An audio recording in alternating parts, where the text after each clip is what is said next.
Part 1 Chapter 1. The Fine Art of Dying Silly in the Middle Ages. That charming period of history where personal hygiene was optional, your neighbors could murder you over a goat, and every household had a small plague of rats, lice, or both. And yet, despite the constant threat of starvation, infection, and murderous feuds, people still found time to die in ways that would make any modern health and safety inspector faint into a puddle of worry. The Middle Ages weren't just about swords, crowns, and slightly suspicious-looking pies. They were about the creativity humans exhibited when it came to checking out of existence. Welcome to a journey through the most absurd, ridiculous, and sometimes questionably documented deaths of medieval Europe. Buckle up. Or, actually, don't, because the next 90 minutes of historical chaos are going to make you glad you're reading this from a comfortable chair rather than lying in a cesspit somewhere. Let's begin with one of the classics, the goose-induced demise. Medieval people loved geese. Geese were fluffy, moderately edible, and could sound alarmingly like a tiny demon shrieking your soul into hell if you weren't careful. So naturally, some geniuses decided that wrestling one would be a fun afternoon pastime. The story goes that a certain lord, whose name history has graciously decided to forget, likely out of embarrassment, attempted to tame a particularly aggressive goose. This goose, clearly having read the art of war, responded by flapping violently, pecking at the lord's eyes, and generally asserting its dominance over the human race. Our hapless lord didn't survive the encounter, proving that even in the medieval era, geese were terrifying. Scholars often cite this as the first recorded instance of a foul play, fatality, which, in fairness, is both punny and accurate.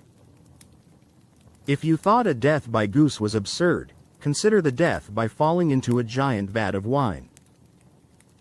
Wine was the beverage of choice for those who could afford it, mostly because it masked the flavor of water that could otherwise be used to commit homicide against you in the form of dysentery. In France, in 1252, a nobleman decided that testing the structural integrity of his wine vat was an excellent idea. Perhaps he thought he could strut across it, showing off his skill, or maybe he simply wanted to see if the wine was at the perfect temperature for a bath.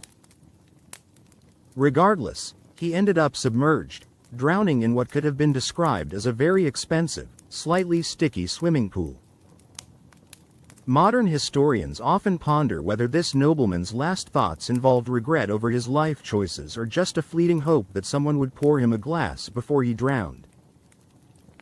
Either way, it's an excellent reminder that in medieval Europe, taking a dip could literally be a death sentence.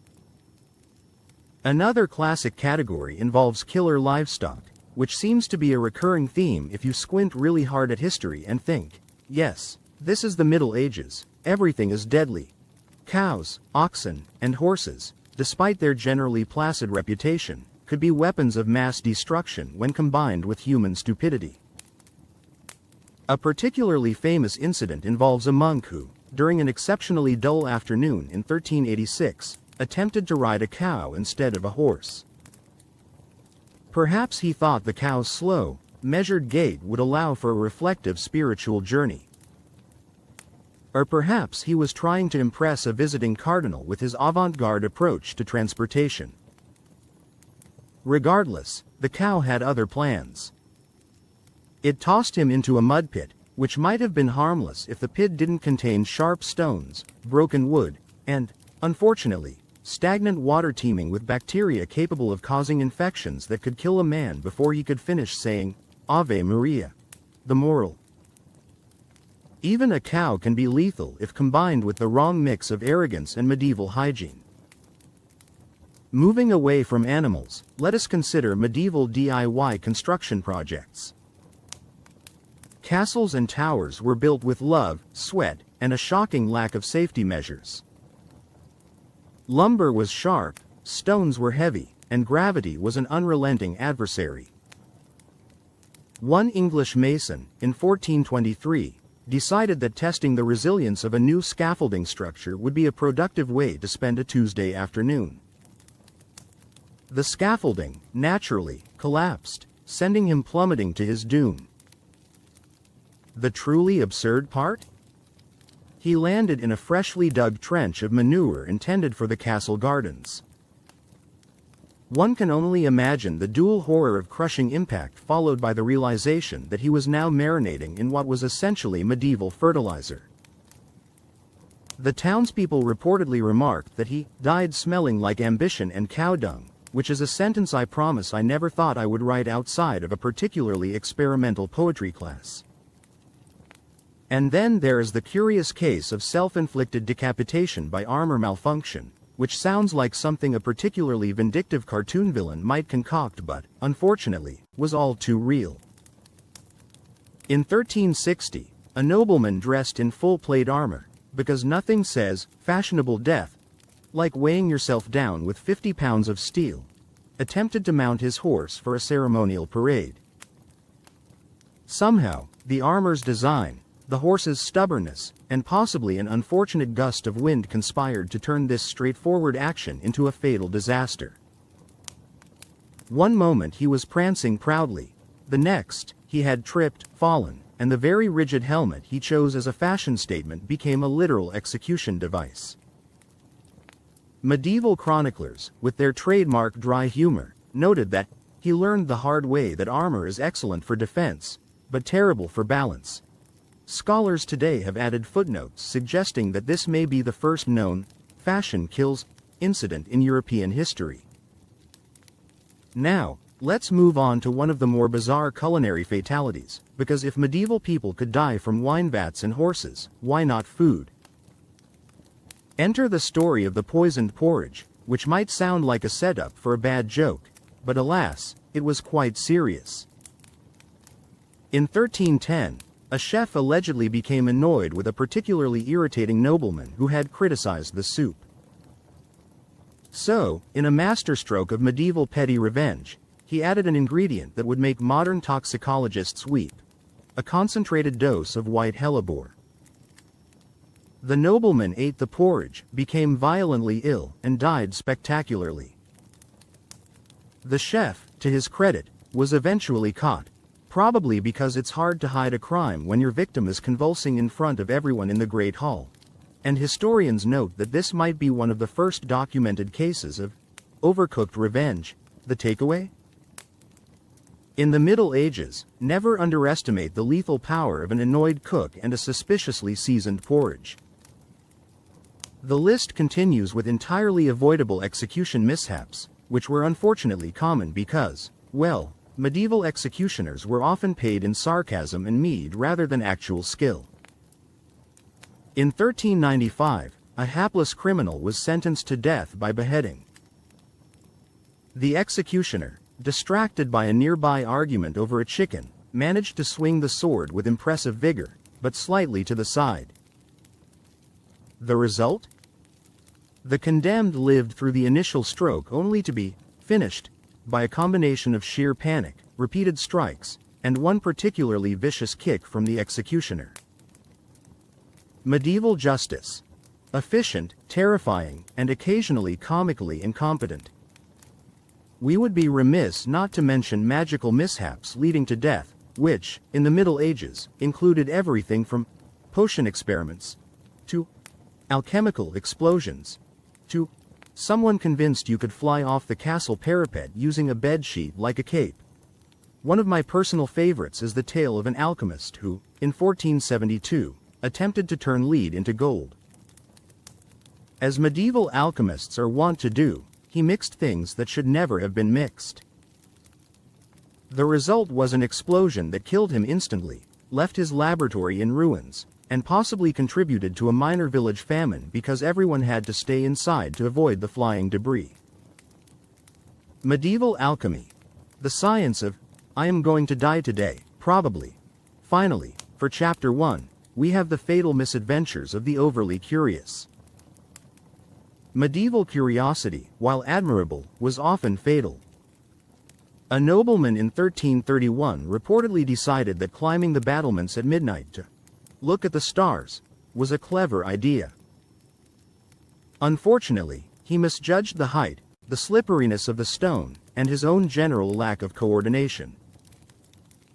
He fell, broke multiple bones, and reportedly died before anyone could reach him, because everyone was asleep, naturally, because it's midnight.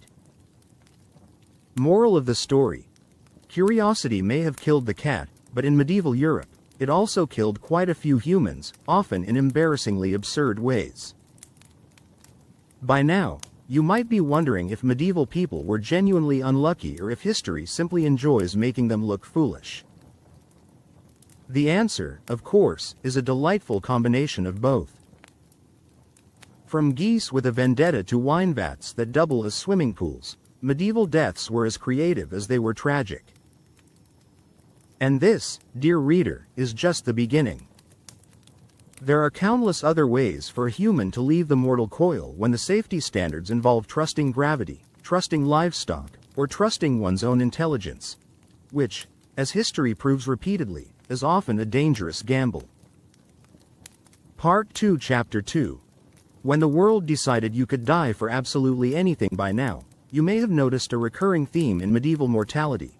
It was as if existence itself were a slapstick comedy, except every fall, misstep, or overeager goose attack had a 100% fatality rate.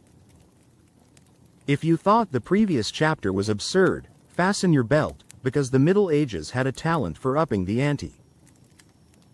In this chapter, we explore the curious cases of deaths caused by overambition, overconfidence, and general stupidity, or, as historians politely call it, human error compounded by structural incompetence. Let us begin with the noble art of ceremonial death by wardrobe malfunction. Yes, you heard that correctly. Clothing was deadly in the Middle Ages, particularly when it involved flowing robes, belts, and capes designed by someone who had clearly never tried to walk up a staircase. In 1376, a countess, eager to impress visiting dignitaries, decided to climb a grand staircase wearing a gown that could double as a small tent. The gown caught on the ornate railing, she tripped and, against all odds, managed to both fall and strangle herself on her own fabric. Eyewitnesses reportedly remarked that it was a tragic accident, but really quite a spectacular display of gravity's impartiality. One can only imagine the funeral, where mourners surely whispered, "Well, at least she died fabulously dressed." Next, we stumble upon the curious case of musical homicide, which, surprisingly, is not a euphemism for a bad lute recital. In 1398, a man decided to test the sturdiness of a church organ by climbing inside it. He was probably inspired by some combination of curiosity and poor impulse control. The organ, being medieval technology, promptly collapsed under his weight, breaking his neck. To make matters more absurd, the sound of the organ apparently continued playing, albeit in a slightly discordant, eerie fashion, for several minutes after his death. Parishioners, naturally, claimed it was a divine warning against human hubris, though one can reasonably argue it was just the universe laughing at yet another avoidable demise. Of course, no discussion of medieval fatalities would be complete without the lethal consequences of overzealous hygiene, or the lack thereof. This may seem counterintuitive, considering medieval hygiene largely consisted of occasionally rinsing one hand in river water, and praying that lice count as socially acceptable. Yet, the obsession with certain quasi-medical practices could also kill you. Take, for instance, the unfortunate gentleman in 1420 who attempted bloodletting with vigor exceeding both medical wisdom and common sense. Bloodletting was the medieval equivalent of, "I know what I'm doing, trust me," except with sharp objects and the looming threat of death by exsanguination. He reportedly lost so much blood that he passed out, fell onto a nearby spittoon, and never woke up. Modern historians point out that while he technically died of excessive blood loss, the true culprit was the brilliant concept of medieval medicine. Next up, deaths caused by overconfidence in the supernatural. People in the Middle Ages had a casual relationship with magic, curses, and anything remotely supernatural. It was generally believed that the forces of the universe could be persuaded to either mildly inconvenience you or end your life in a particularly absurd fashion. One such case occurred in 1369, when a man, convinced he had discovered a protective spell against falling, climbed the walls of his castle at night. The spell, unfortunately, worked about as well as a chocolate teapot. He fell, broke multiple limbs, and succumbed to exposure before anyone could rescue him. Villagers later remarked that he trusted the spirits more than he trusted gravity, and gravity does not negotiate. A fair point, medieval man. A very fair point. Animal-related deaths continue to shine in absurdity. You might recall geese, cows, and horses, but there were other contenders for medieval animal-based fatalities. In 1355, a man allegedly died attempting to wrestle a wild boar, a creature that seems designed specifically to ruin your day. He underestimated its tusks, overestimated his own wrestling skills, and ultimately lost. Chroniclers, in their understated fashion, noted that the boar performed admirably, the man less so. In another case, a nobleman in Italy apparently choked to death on a parrot he tried to swallow in a misguided attempt to impress a foreign dignitary. Historians are divided on whether the nobleman genuinely thought swallowing a bird whole was culturally acceptable or if he simply wanted to see what happened. Either way, parrots officially became part of the medieval "don't try this at home" curriculum. Now let us turn to the hilariously fatal outcomes of medieval engineering experiments. Castles, siege engines, and rudimentary cranes often doubled as improvised death traps.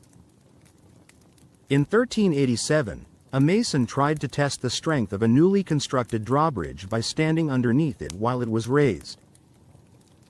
It collapsed, naturally, and crushed him instantly. One must admire the ingenuity, though perhaps the reasoning behind the test is more accurately described as heroically stupid.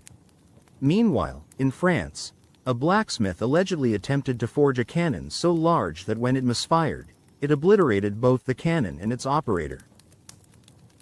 Scholars call this a learned lesson in overambition, while the local villagers called it a surprisingly loud Tuesday. Let's discuss the subtle art of accidental immolation, a surprisingly common fate given medieval architecture, open flames, and curiosity. Candles were everywhere, flammable materials were everywhere, and a general lack of fire safety created a perfect storm. One notable incident involved a nun in 1412 who attempted to light a candle while wearing particularly voluminous robes. The robes caught fire. The nun panicked, flailed, and apparently performed what would later be described as a death dance of fabric and flame, before succumbing to burns. Witnesses reportedly tried to intervene but were delayed by the sheer audacity of the situation. The nun was literally running around in fire. Medieval safety standards: non-existent, unpredictable, occasionally theatrical. Then there are truly bizarre courtly deaths, often motivated by politics, jealousy, or sheer coincidence. Take, for instance, the Italian duke who, in 1405, was accidentally impaled on his own ornate throne. Apparently, the throne had been designed with a hidden spike to deter would-be assassins. Unfortunately, the mechanism failed in reverse, and the intended victim ended up being the first to test it. Court historians noted that it was an unfortunate misunderstanding between man and furniture.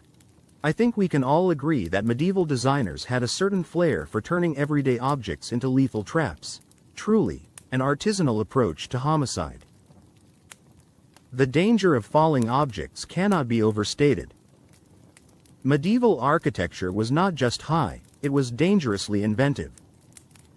Gargoyles, flagpoles, and catapults could all fall unexpectedly. In 1361, A visiting merchant was crushed by a falling millstone after wandering too close to a construction site. Witnesses were reportedly shocked by the sheer randomness of the incident, as if the universe had paused for a moment to say, "Today, your life ends because you are standing in the wrong place." Some might call this unlucky. Historians call it Tuesday. Now, allow me to introduce the particularly absurd category of accidental poisoning. Medieval cuisine was a roulette wheel of culinary hazards: spoiled meat, undercooked fish, and occasionally vegetables treated with mysterious concoctions of herbs, minerals, and general medieval guesswork. One particularly unfortunate knight in 1433 apparently drank a potion meant to increase virility but instead triggered convulsions and a rapid decline in health. By the next morning, he had passed away, leaving historians to ponder whether the concoction worked too well or not at all. This category also includes the occasional wine spiked with mercury, lead, or arsenic, because why settle for one potentially fatal substance when you can mix three? Finally, we end this chapter with the philosophical death of hubris, which, as it turns out, is not a metaphor. In 1390, a man believed he could outwit a bear in the royal menagerie. He entered the cage armed with nothing but confidence and a stick. The bear disagreed. Fatalities ensued. Observers commented that he underestimated the bear and overestimated his own courage, which in hindsight is a common medieval mistake. This man's death reminds us that no amount of moral fortitude, social rank, or poetic license could save you from the blunt force trauma of a very large animal in a bad mood. By this point, the pattern is clear. The Middle Ages were a time when humans flirted with death in ways that modern people would consider absurd, horrifying, and yet somehow entertaining in retrospect. From clothing, musical instruments, and construction experiments to supernatural misadventures and animal aggression, medieval deaths were rarely simple, often over-engineered, and always narratively satisfying. One begins to suspect that the universe itself was writing a particularly dry, sarcastic sitcom starring humans as the unwitting main characters. Part 3 Chapter 3: Spectacular Failures, Mass Mishaps, and the Occasional Holy Execution. By the time you've made it this far, you may be under the impression that the Middle Ages was simply a time when individuals were unusually good at dying in absurd ways. While true, it was also a period where groups of people collectively demonstrated that human coordination, or the lack thereof, can be catastrophically entertaining. In this chapter, we explore the grandeur of medieval mass disasters, ritualistic missteps, and communal accidents that somehow resulted in death, confusion, and the occasional humorous footnote in the annals of history. We begin with the great spectacle of collapsing bridges, a theme the Middle Ages seemed particularly fond of. Bridges were not just practical, they were dramatic stage sets for communal misfortune. In 1390, during a festival in Central Europe, a crowd of enthusiastic revelers gathered to watch a parade cross a newly constructed wooden bridge. Nobody consulted an engineer, because medieval bridges were built on the timeless principle of, "It looks sturdy enough." Midway through, the bridge gave a protest, a series of groans, creaks, and ominous snapping noises, and collapsed into the river below. Hundreds were thrown into the cold water, some breaking bones, others drowning spectacularly. Chroniclers recorded the event with astonishing understatement: many perished. The bridge performed as expected. This was apparently the medieval equivalent of a massive bridge fail meme, only with far higher stakes and significantly less internet commentary. From collapsing bridges, we move seamlessly to the equally thrilling topic of overloaded boats, because water travel was also a sport in which humans excelled at inventing new ways to die. In 1384, a river crossing festival saw villagers cramming onto a single boat to avoid walking. The boat, having not been designed to hold 137 people plus a small herd of livestock, promptly sank. The water claimed its due, leaving witnesses to remark, in a tone dripping with sarcasm, that it was not the river's fault that humans did not respect the laws of buoyancy. Scholars today note that overcrowding a boat in medieval Europe was approximately as wise as juggling flaming torches while blindfolded. Except, again, with a much higher fatality rate. Next, we explore death by religious enthusiasm, a particularly subtle and ironic category. Medieval religiosity was deeply sincere, intensely communal, and occasionally deadly. Pilgrimages were a source of spiritual merit, but also excellent vectors for disease, starvation, and tripping hazards. Consider the 1365 procession to Santiago de Compostela, in which hundreds of pilgrims, armed with zeal, flags, and inadequate footwear, staggered along treacherous paths. Landslides, river crossings, and sheer exhaustion claimed many lives. Chroniclers, in their typical understated style, referred to it as a pilgrimage with some unfortunate attrition.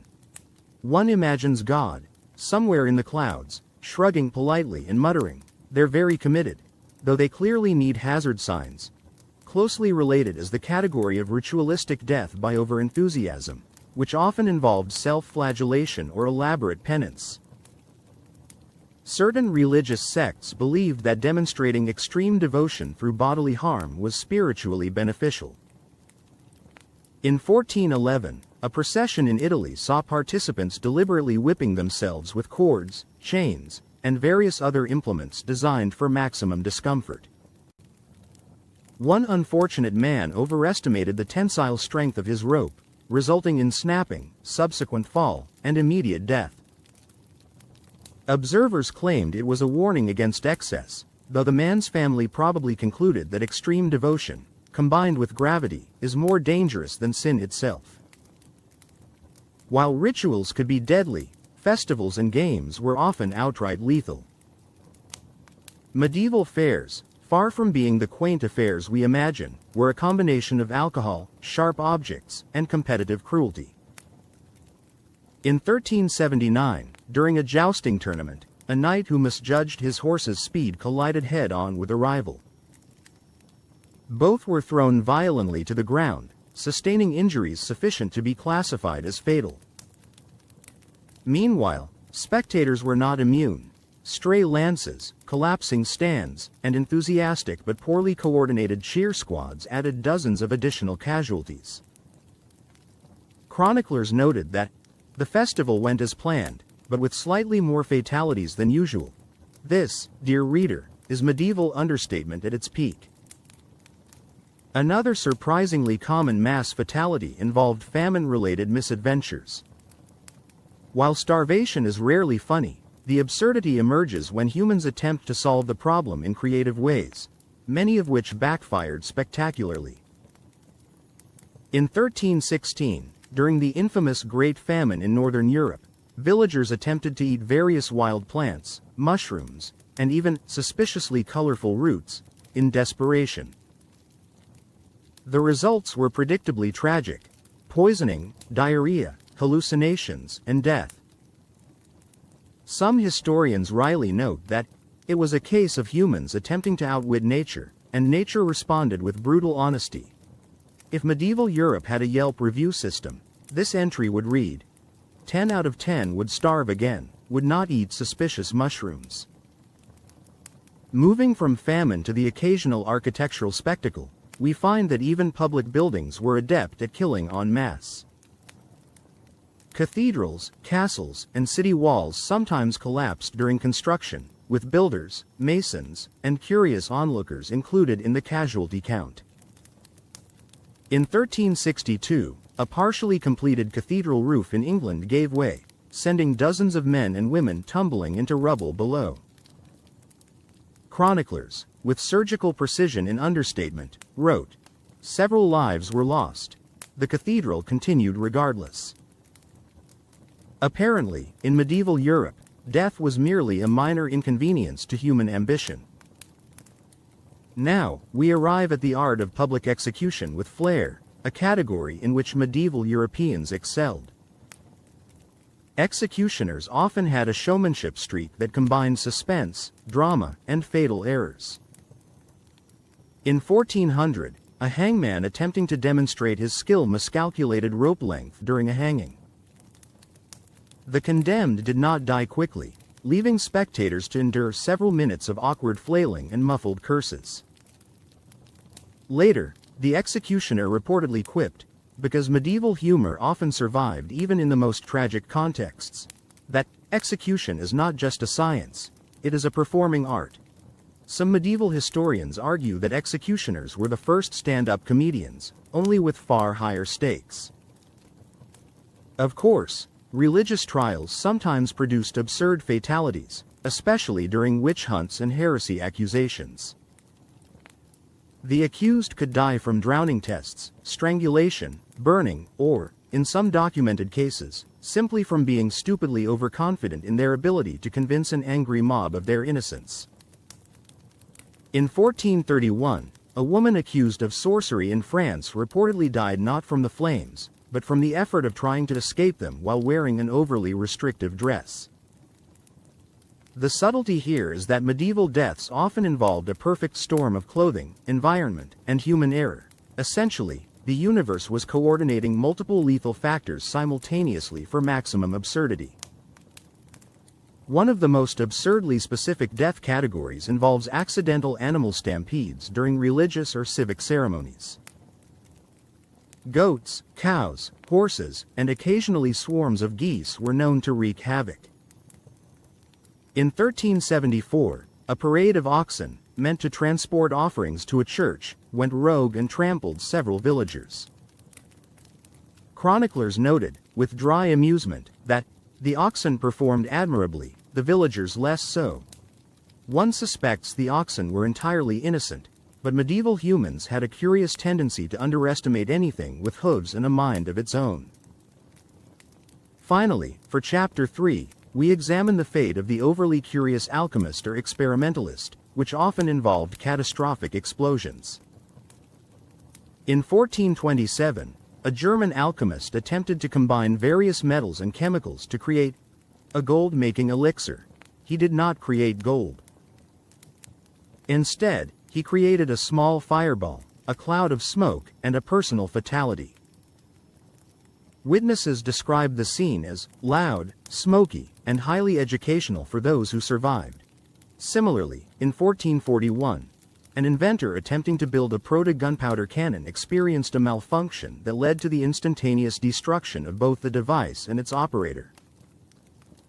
Medieval experimental science, it seems, was indistinguishable from a high-stakes comedy of errors.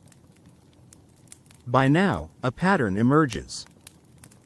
Medieval Europe was a realm in which everyday life could end in death by minor miscalculation, structural failure, enthusiastic religiosity, or over-ambitious innovation. From collapsing bridges to exploding alchemical laboratories, the world was filled with hazards that make modern life, with its seatbelts, helmets, and basic plumbing, look almost luxurious. And yet, there was a certain poetry in these fatalities, a reminder that humans, even in the darkest ages, managed to combine hubris, curiosity, and sheer bad luck in ways that history continues to find endlessly entertaining. Part 4, Chapter 4. Doctors, Diets, and Delightfully Fatal Decisions. By the Middle Ages, humanity had reached a curious point. We could build cathedrals capable of surviving centuries, invent rudimentary siege engines, and simultaneously fail spectacularly at basic personal safety. This chapter focuses on the often absurd intersection of medicine, diet, and common sense, or lack thereof, where death was never far away, and absurdity was practically mandatory. Let us begin with the magical charm of medieval medicine, a practice that often involved stabbing, burning, or bloodletting your way toward an inevitable demise. Bloodletting, as previously noted, was particularly popular. It was thought that draining a few liters of blood could cure everything from headaches to the bubonic plague, assuming you survived the procedure. One famous incident occurred in 1393, when a man suffering from what was probably just a hangover consulted a physician. The physician, armed with leeches and hubris, drained an alarming amount of blood. The patient, predictably, passed away, leaving the physician to record in meticulous detail that the patient departed peacefully after a robust phlebotomy session. Scholars today note that peacefully is subjective. The man likely did not feel peaceful at all. Then there is surgery, the medieval extreme sport disguised as medical practice. Lacking anesthesia, antiseptic, or anything resembling modern technique, surgeons wielded knives and saws with alarming enthusiasm. In 1425, a gentleman with a minor abdominal complaint, possibly just indigestion, underwent an exploratory surgery. The surgeon, eager to demonstrate skill, inadvertently punctured multiple organs. The patient died mid-procedure, while the surgeon proudly noted in his notes that the operation revealed more than expected. The takeaway. In medieval Europe, a diagnosis was often more lethal than the disease itself.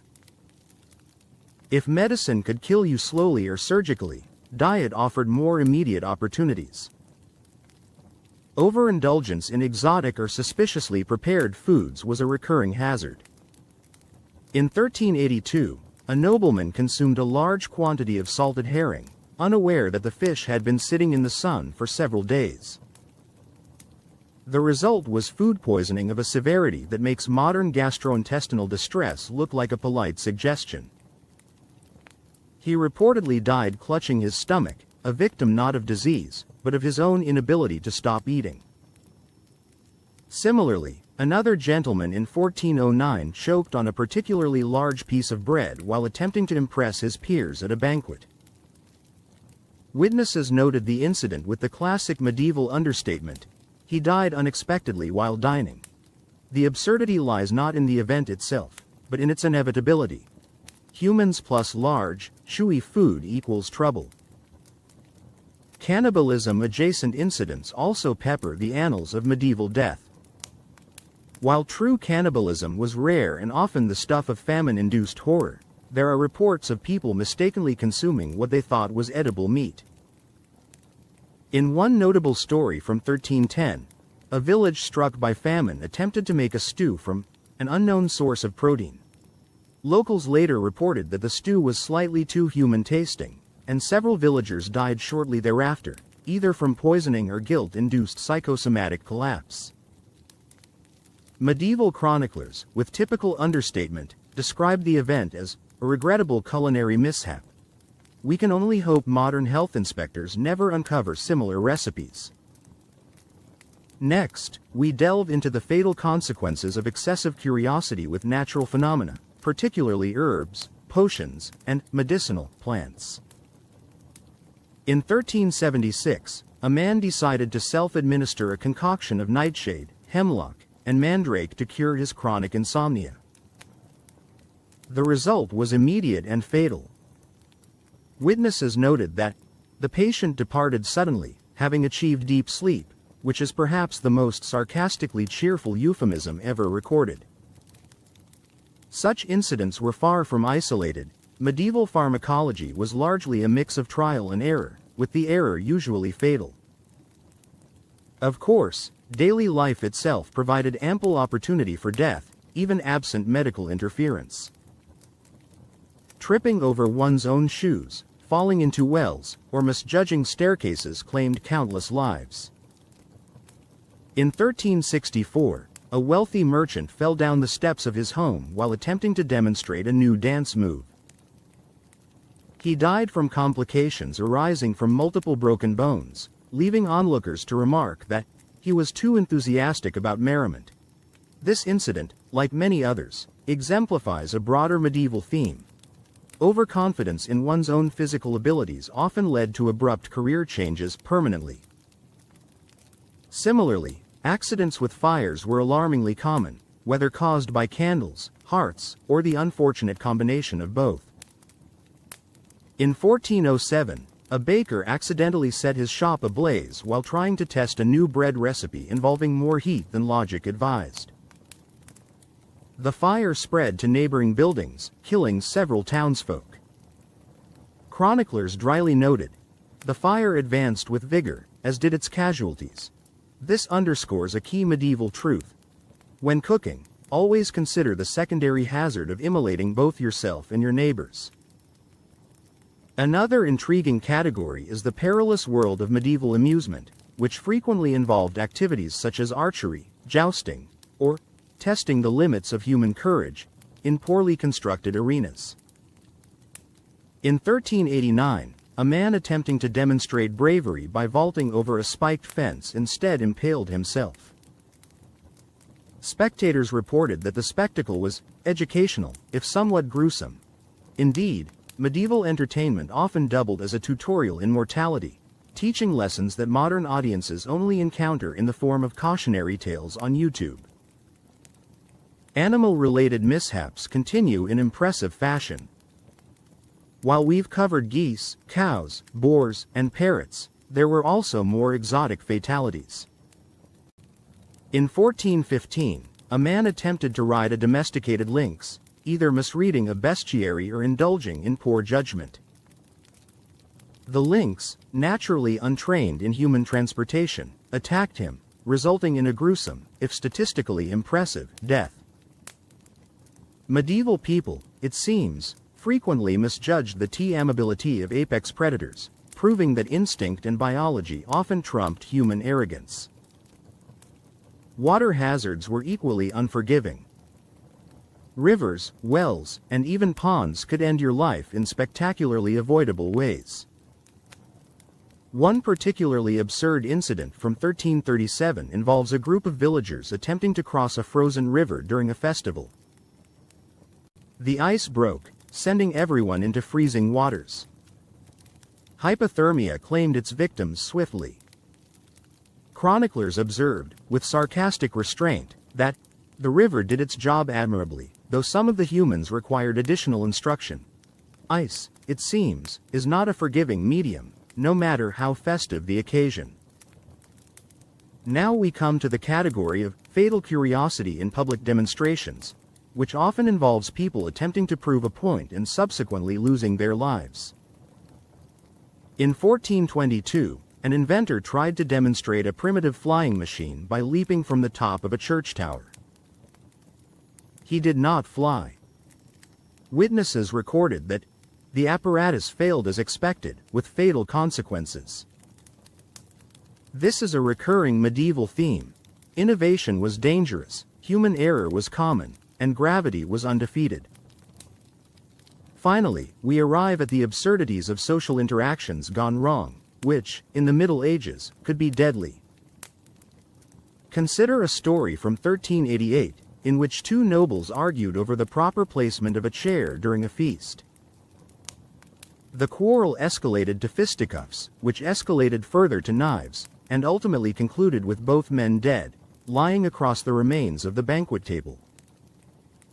Chroniclers noted, with their usual deadpan humor, that the seating arrangement was contested, and death was the unfortunate result. Social etiquette, as it turns out, was sometimes literally a matter of life and death. By the end of Chapter 4, one realizes that medieval death was not confined to heroic battles, plagues, or invasions. It lurked in every corner: the physician's office, the banquet hall, the river crossing, and the well-tended garden. Whether through medical malpractice, culinary curiosity, daring stunts, or sheer human foolishness, medieval Europeans demonstrated with horrifying consistency that life is fragile, and death can be both absurd and highly instructional. Part 5, Chapter 5: Crowns, Capes, and the Grand Finale of Fatal Absurdity.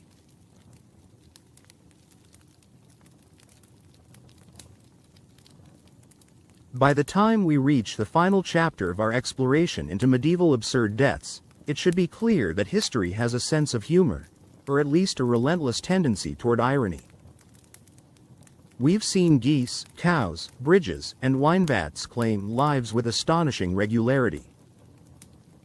But if you think the commoners were the only ones in danger, think again. The medieval aristocracy, with all its crowns, finery, and unearned confidence, excelled at dying in ways that are equal parts ridiculous and tragically instructive. Welcome to the world of royal misfortune and fatal fashion choices. Let us begin with the perilous life of ceremonial armor, which had already claimed a few victims in earlier chapters. Kings and knights, in their quest to impress crowds, often wore suits of steel that were heavier than modern compact cars. In 1397, a young prince attempted a ceremonial parade wearing particularly cumbersome armor. He tripped while mounting his horse, fell awkwardly, and broke several bones. Observers noted, with the usual dry medieval understatement, that the prince displayed great bravery until gravity intervened. This is a recurring theme in medieval nobility. The more ornate your armor, the higher your risk of self-inflicted death. Apparently, style over substance was more literal than anyone suspected. Closely related is the death by extravagant clothing, a category that rivals armor-related fatalities for sheer absurdity. Flowing gowns, long sleeves, and towering hats were all the rage, but these fashion choices doubled as effective death traps. In 1418, a duchess tripped over her own hem during a formal ball and fell down a set of stairs. She didn't just fall, she became entangled in her dress, effectively turning it into a trap of fabric and fate. Onlookers reportedly murmured, she was killed by elegance itself.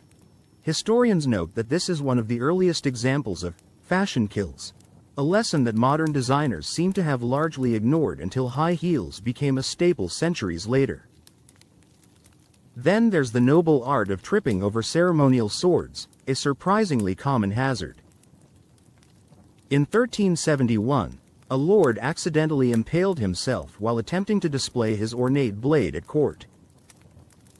The sword, far too long for practical use in a drawing room, punctured his abdomen and ended his life.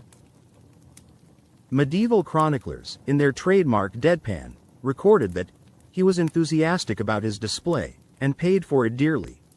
The lesson here is obvious. Never brandish weapons indoors, especially if you have a tendency toward dramatic gestures. But then, where's the fun, or the story, without a little drama? Of course, not all aristocratic deaths were accidental. Political executions often carried an absurdist twist, particularly when incompetence was involved. In 1402, a duke sentenced a rival to death by hanging. The executioner, who had clearly had a rough morning and a heavier breakfast than advisable, miscalculated the rope length. The victim struggled for minutes, providing the onlookers with an agonizingly awkward spectacle. One chronicler wrote, "The execution did not proceed as elegantly as intended, but all parties were present. Execution, it seems, was sometimes less about efficiency and more about testing the limits of human patience." Moving on, the royal fascination with deadly leisure activities also contributed significantly to absurd fatalities. Hunting was a particularly popular pastime, but it combined nobility, weapons, and unpredictable animals, a recipe for death. In 1386, a king attempting to hunt a stag accidentally fell into a ravine while chasing his quarry. His death was ruled accidental, though local peasants likely observed the universe silently chuckling at this misuse of royal privilege. Hunting, much like jousting or experimental flying, demonstrated that medieval leisure was a high-stakes gamble. Similarly, castle balconies and parapets claimed their fair share of noble lives. In 1435, a prince leaning too far over a parapet to wave at his subjects lost his balance, fell, and broke multiple bones. He did not survive. Observers noted with dry amusement that even royalty is not immune to the laws of physics. Gravity, impartial as ever, treated kings, dukes, and peasants with equal fatality. One might argue that this is poetic justice, or at least poetic in a way that is tragically funny. We now turn to deaths caused by etiquette misjudgments, a category in which medieval Europe excels in unintended hilarity. At formal feasts, nobles had to navigate the treacherous terrain of long tables, crowded seating, and ceremonial gestures. In 1367, a lord leaned over the table to reach for a particularly distant cup of wine. He slipped on the polished floor, toppled backward, and broke his neck. Witnesses, presumably torn between horror and the sheer absurdity of the situation, recorded, "The cup was not worth it." The lesson is clear. Medieval etiquette was potentially lethal, particularly if your ambition exceeded your spatial awareness. Poisoning, both intentional and accidental, rounds out our survey of noble deaths. Medieval aristocrats had a casual relationship with toxins, often using them to resolve disputes or enhance flavor. In 1409, a countess attempting to improve her complexion ingested a cosmetic preparation containing mercury. The result was a slow and unpleasant death, described by chroniclers as an unfortunate consequence of vanity. Cosmetic choices, it appears, were as dangerous as political alliances or jousting tournaments. Now, let us consider the role of magical thinking in aristocratic demise. Many nobles, like their commoner counterparts, dabbled in charms, amulets, and protective spells. In 1378, a prince, convinced he could protect himself from falling, climbed a tower to test the efficacy of a talisman. He fell. He died. Witnesses noted with the usual restrained sarcasm that the talisman was less effective than hoped. The moral? Magic, much like gravity, was not to be trusted, particularly when combined with hubris. Moving on, we explore royal misadventures in architectural curiosity. Towers, staircases, and battlements were all playgrounds for the daring, or the overconfident. In 1394, a king inspected a new tower, leaning dangerously over the edge. The parapet crumbled beneath him, and he plummeted to his death. Chroniclers calmly recorded that the king misjudged his footing. Modern readers might consider this a tragic accident, but medieval historians would likely call it natural selection, aristocratic addition. Another spectacularly absurd fatality involves the noble obsession with exotic pets. While commoners wrestled geese, the wealthy sometimes attempted to tame lions, leopards, or other wild creatures as a display of power. In 1416, a duke attempted to feed a lion personally, ignoring the advice of his handlers. The lion obliged by delivering a fatal bite. Witnesses noted, with perfect medieval sarcasm, that the lion acted as expected, the duke did not. Aristocratic overconfidence meets natural instinct, a formula for mortality that is both predictable and absurd. Finally, let us reflect on the cumulative absurdity of medieval life. From commoners choking on bread to kings impaled by their own swords, the Middle Ages were a period where death was rarely subtle, often ridiculous, and always educational in its own grim way. Gravity, animals, fashion, and human curiosity conspired to produce fatalities that modern society can only observe with a mixture of horror and wry amusement. Perhaps the ultimate lesson is that medieval humans, regardless of rank, were spectacularly inventive in finding ways to die, and that history, with its dry humor, continues to preserve these stories as both warning and entertainment. As we close this chapter, and this narrative, it becomes clear that the absurdity of medieval deaths is not simply a collection of anecdotes. It is a reflection of a society in which risk, creativity, and poor judgment were daily companions, where survival was uncertain, and where storytelling had to include both tragedy and ironic humor. From geese to gallows, wine vats to battlements, and leeches to lethal lingerie, the Middle Ages offered a masterclass in inventive mortality. And so, dear listener, we conclude our journey through the most absurd, ridiculous, and sarcastically entertaining deaths of medieval Europe. Remember, if you ever find yourself wearing a towering hat, wrestling a wild animal, or experimenting with homemade alchemy. Pause. Consider the Middle Ages. Consider gravity. And maybe, just maybe, consider survival over spectacle. After all, history has already documented what happens when you don't. Part 5, Chapter 5. Crowns, Capes, and the Grand Finale of Fatal Absurdity.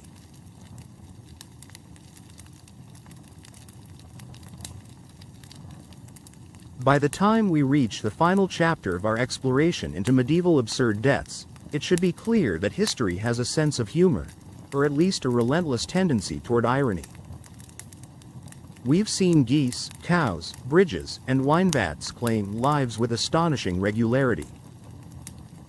But if you think the commoners were the only ones in danger, think again.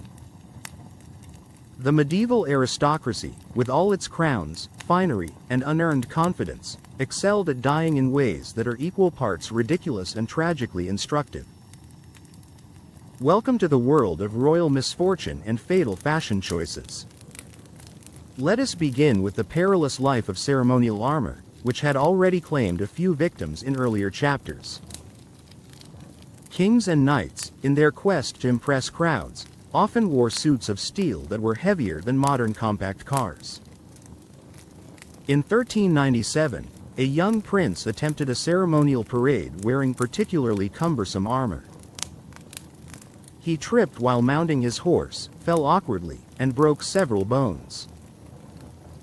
Observers noted, with the usual dry medieval understatement, that the prince displayed great bravery until gravity intervened. This is a recurring theme in medieval nobility. The more ornate your armor, the higher your risk of self-inflicted death. Apparently, style over substance was more literal than anyone suspected. Closely related is the death by extravagant clothing, a category that rivals armor-related fatalities for sheer absurdity.